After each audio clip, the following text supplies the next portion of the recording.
अंग्रेजी पढ़ने के लिए सबसे अधिक टेंस का योगदान होता है। यदि आपको सेंटेंस बनाना हो या सेंटेंस का अर्थ करना होता है तो अंग्रेजी में बिना टेंस के आप अर्थ नहीं कर सकते और बिना टेंस के आप सेंटेंस का निर्माण नहीं कर सकते। आप टेंस का निर्माण जो अपने को समझ होती है तो ही अपन सेंटेंस बना सकते हैं, नहीं तो नहीं बना सकते हैं। सेंटेंस बनाने के लिए आपने को कुछ नहीं करना। मेरा एक शॉर्टकट तरीका है, इसका स्क्रीनशॉट लेकर भी आप इस टेंस चार्ट को समझ सकते हैं।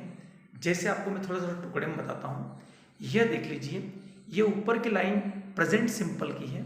Simple present continuous progressive, continuous को प्रोग्रेसिव बोलते हैं, और perfect tense and perfect continuous tense. इन चीज़ों को समझने के लिए कुछ नहीं करना है, एक सिंपल सी बात मेरी याद रखना है। प्रेजेंट टेंस की सबसे बड़ी पहचान एक ह वर्ड देखने पर प्रेजेंट टेंस की पहचान होती है। सिर्फ जितने भी सेंटेंस के वर्ड हैं इनमें ह पहचान निकालना है आपको प्रेजेंट टेंस समझ में आ जाएगा। यहाँ था, थी, ई या आ ऐसी कोई मात्रा हो जिसमें आपको पास्ट टेंस समझना होता है, जो अंतिम तक आपको यही समझना है। इसी प्रकार से आप इसमें समझ सकते हैं, जिसमें किसी भी अक्षर में ग, गा, गी, गे कुछ भी हो वह फ्यूचर टेंस होता है। अब कौन सा फ्यूचर, कौन सा प्रेजेंट, कौन सा पास्ट, इसके समझने के लिए कुछ नहीं करना है। हिंदी में समझाने के लिए पहले मैं बता रहा हूँ, रहा दिख जाए किसी में तो समझ जाना कि प्रेजेंट, रहा के पीछे है तो प्रेजेंट कंटिन्यूस हुआ, रहा के पीछे था है तो पास्ट कंटिन्यूस हुआ, और ग है, रहा होगा तो फ्यूचर कंटिन्यूस हुआ।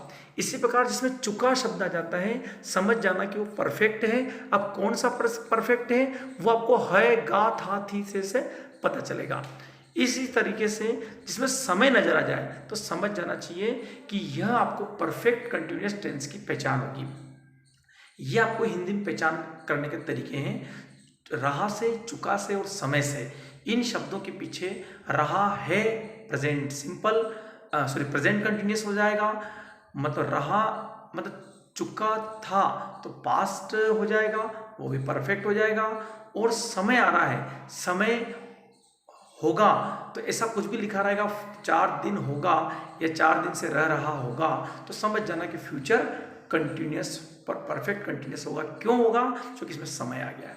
इसी प्रकार अंग्रेजी में पहचान कैसे करते हैं? अंग्रेजी में पहचान के लिए सबसे बड़ी बात एक ही याद रखना है, जितनी भी वर्ब होती है उस वर्ब में सिर्फ second form only past simple के लिए बनी है। सेकंड फॉर्म पास्ट सिंपल के लिए बनी है, थर्ड फॉर्म सिर्फ परफेक्ट कंटिन्यूअस के लिए बनी हुई है। वाइज में भी देखने को मिलती है, लेकिन टेंस में अपने को सिर्फ पास्ट टोटल मतलब परफेक्ट टेंस में ही आपको थर्ड फॉर्म लगाना होता है। सबसे अधिक क्रिया का प्रयोग होता है वर्ब की फर्स्ट फॉर्म में आईएनजी।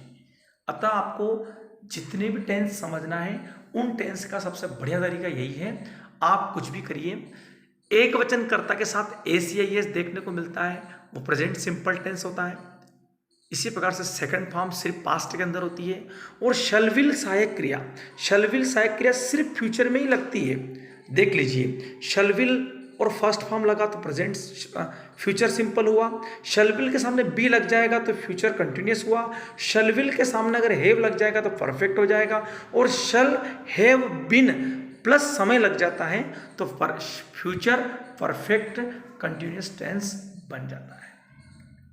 अब देख लीजिए, हिंदी और अंग्रेजी की पहचान के लिए मैंने आपको बताए हैं। अंग्रेजी में मैं पहचान बताते जा रहा हूँ, एक एक को देखते जाए। प्रेजेंट की पहचान है, फर्स्ट फॉर्म एस या एस, इज एम आर देखा तो आपको प्रेजेंट दिखेगा, हैज हैव दिखा तो प्रेजेंट दिखेगा, और आपको इसी के सामने, इन्हीं सहायक क्रियाओं के सामने बिन प्लस आईएनजी लगाया जाता है और सिंस फार लग जाता है तो परफेक्ट कंटिन्यूअस टेंस बन जाता है।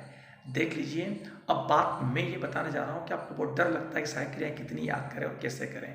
क्यों डरते हैं आप? देख लीजिए, आप प्रेजेंट टेंस की सिर्फ 5 सहायक क्रिया है, यही सहायक क्रियाएं पूरे टेंस में प्रयोग होती है।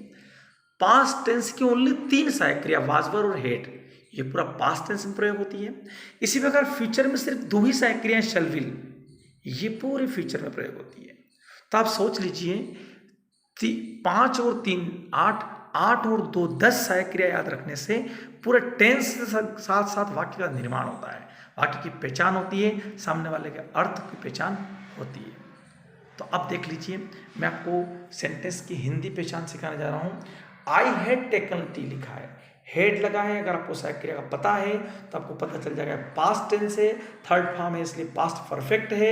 और यदि हिंदी में समझना है तो चुका लगा है तो परफेक्ट हुआ, और पीछे था आ रहा है तो पास्ट परफेक्ट हुआ। इसी प्रकार से देखिए, I have been reading a story, और पीछे आ गया सिंस मॉर्निंग। जब समय शब्द आ जाता है तो परफेक्ट हो जाता है, परफेक्ट कंटिन्यूअस। कौन सा कंटिन्यूअस, उसके लिए आपको सहायक क्रिया से पता लगता है कि हैव लगा है, हैज हैव प्रेजेंट की सहायक क्रिया होती है। इस तरीके से इसको समझ सकते हैं। हिंदी में भी समझना हो तो मैं सुबह से एक कहानी पढ़ रहा हूँ, इसको समझने के लिए कुछ नहीं करना है, मैं सुबह से एक कहानी पढ़ रहा हूँ। तो आप देख लीजिए इसमें क्या संकेत दे रहा है, पीछे रहा शब्द आया लेकिन साथ साथ समय भी आया है, सुबह से। तो ह शब्द को प्रेजेंट कहते हैं, थ शब्द को पास्ट कहते हैं, ग शब्द को फ्यूचर कहते हैं, चुका शब्द को हम परफेक्ट कहेंगे, और रहा शब्द को हम कंटिन्यूस कहेंगे, समय शब्द को हम परफेक्ट कंटिन्यूस कहेंगे। अब देखो कितने धीरे से सिंपल से मेरी बात समझ लीजिए। हर किसी भी अंक के पीछे लिखा है वो प्रेजेंट टेंस बनेगा। थ, था, थी, ई की मात्रा लिखा है वो पास्ट सिंपल टेंस बनेगा। ग, गा, गी, गे ऐसा लिखा है तो फ्यूचर सिंपल टेंस बनेगा, फ्यूचर टेंस बनेगा। अब आपको कौन सा है, सिंपल है कि कंटिन्यूअस है, उसके बारे में सिर्फ इस चार्ट का स्क्रीनशॉट लेकर समझना होगा, जिससे संबंधित व्यक्ति के द्वारा बोली गई अंग्रेजी आपको पता चलेगी। कौन से टेंस में वाक्य बोला है उसका पता चलेगा, और इसके द्वारा आप वाक्य का निर्माण कर सकते हैं। वाक्य निर्माण करना भी बहुत सरल है। सबसे पहले कर्ता लिया जाता है, फिर सहायक क्रिया ली जाती है, फिर इसके बाद क्रिया ली जाती है, उसके बाद कर्म लिया जाता है, और अदर शब्द होता है तो उसको बाद में लिया जाता है। तो अपन इस तरीके से वाक्य को समझ सकते हैं और टेंस चार्ट के माध्यम से अंग्रेजी शब्दों को सीख सकते हैं। इस टेंस चार्ट को अगर गहराई से देखोगे तो बहुत सरल लगेगा।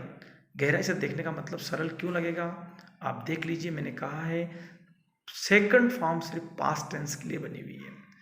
पास्ट टेंस की सहायक क्रिया वाज वर और हेड है, शल। अब देखो, आप थोड़ा ढंग से देखिए। आप सिर्फ 5 क्रियाएं याद करने से, सहायक क्रिया याद करने से 8 टेंस कंप्लीट होते हैं आपको। जबकि आपको समझा चुका हूं कि कंटिन्यूअस टेंस में हर वर्ब के फर्स्ट फॉर्म में आईएनजी लगेगी, परफेक्ट टेंस में थर्ड फॉर्म लगेगी, और कंटिन्यूअस कोई भी टेंस हो, चाहे परफेक्ट कंटिन्यूअस हो चाहे ओनली सिंपल कंटिन्यूअस हो, उस वर्ब की फर्स्ट फॉर्म में आईएनजी लगेगी।